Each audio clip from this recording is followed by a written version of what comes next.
கவிதையின் தலைப்பு நினைவேக்கம் நாஸ்டால்ஜியா. கவிதை பின்புலம். நினைவேக்கம் என்பது கடந்த காலத்தின் மகிழ்ச்சியான தருணங்களை நினைக்கும்போது உண்டாகும் கொஞ்சம் வருத்தம் கலந்த மகிழ்ச்சியான உணர்வு ஆகும். எண்ணும்போதே உண்டாகும் ஒரு ஏக்க உணர்வுதான் நினைவேக்கம். ஈரத்துணி போர்த்திய விதைகள் நினைவேக்கம். என்றோ மனதில் புதைந்த மகிழ்வான தருணங்கள் முளைத்து நினைவேக்கமாய் வெளிப்படும் அளவான வருத்தம் கலந்து. பதியன் போட்ட மனங்களில் செடியின்றி மலரும் மலர்களே நினைவேக்கம்.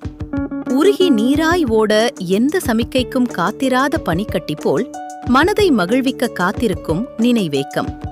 பின்னிரவை கடந்து பித்தேறிய பாடகனின் குளிர் நிறைந்த காற்றில் கலந்த மயக்கும் இன்னிசையென, கொட்டி வைத்த ஈர மலர்களிலிருந்து மெல்ல பரவும் வாசனையென உள்ளமெங்கும் விரியும் மகிழ்ச்சி நினைவேக்கத்தால். ஓசைகளுக்கு இடையே ஒளிந்திருக்கும் அமைதியாய், நினைவுகளுக்கு இடையே அமைதியாய் ஒளிந்திருக்கும் நினைவேக்கம். சிறு துளியை பெருங்கடலாக்கும், பெருங்கடலை சிறு துளியாக்கும் நினைவேக்கம். தீ எனச் சுடும் வெயிலில் முகத்தில் தெளித்த நீர் ஓர் 1000 குளிர்ந்த கைகளால் அணைப்பது போல் மனதை குளிர்விக்கும் நினைவேக்கம்.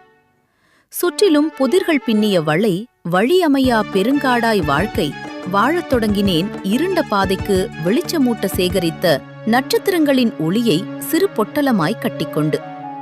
வாழ்வின் சாரத்துடன் அரிய பரிசாய் கிடைத்தது மகிழ்வின் எல்லைக்கே என்னை அழைத்துச் செல்லும் நினைவேக்கம். அகச்சோர்வில் மயங்கிய நாட்களில் என்னை மீட்டெடுக்க நினைவேக்கம் நோக்கி நீளும் என் கைகள் இரண்டும் தன்னிச்சையாய்.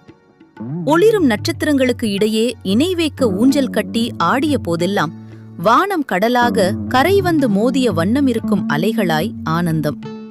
இன்பத்தில் பொங்கிய கண்ணீர் துளிகளில் நினைவேக்கம் கரைந்து வெளியேறிடுமோ என அஞ்சினேன்.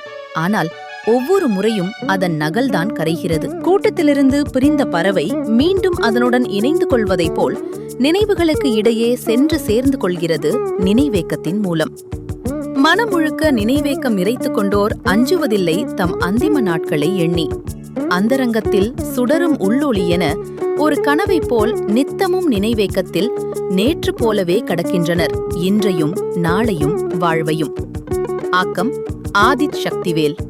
மிக்க நன்றி.